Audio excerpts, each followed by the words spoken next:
Ankleshwar Hansot road પર Kadakia college નજીક આમલા ખાડી પરના જર્જરિત બ્રિજને તોડવાની કામગીરી કરવામાં આવી રહી છે, જેના પગલે વાહન વ્યવહાર માટે બ્રિજની બાજુમાં જ ડાયવર્ઝન આપવામાં આવ્યું છે.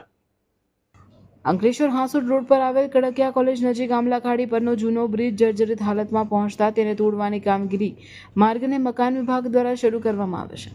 રાજ્યભરમાં કરવામાં આવેલા બ્રિજ સર્વે દરમિયાન આ બ્રિજ પણ નબળી પરિસ્થિતિમાં હોવાનું સામે આવતા તંત્ર દ્વારા તાત્કાલિક કાર્યવાહી હાથ ધરવામાં આવે છે. સલામતીના હિતમાં જૂના બ્રિજને હટાવી તેની જગ્યાએ આધુનિક સુવિધાઓ સાથે નવો બ્રિજ બનાવવાનો નિર્ણય લેવામાં આવ્યો છે. આ બ્રિજ અંકલેશ્વરથી હાંસોડ, ઓલપાડ તેમજ સુરતને જોડતો મહત્વનો માર્ગ હોવાથી દરરોજ સેંકડો વાહનો અહીંથી અવરજવર કરતા હતા.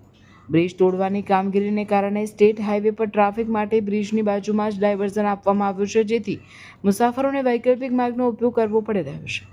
માર્ગ અને મકાન વિભાગે જણાવ્યું છે કે નવા બ્રિજની કામગીરી ઝડપથી પૂર્ણ કરવામાં આવશે, જેથી વાહન વ્યવહાર ફરીથી સુચારુ રીતે શરૂ થઈ શકે.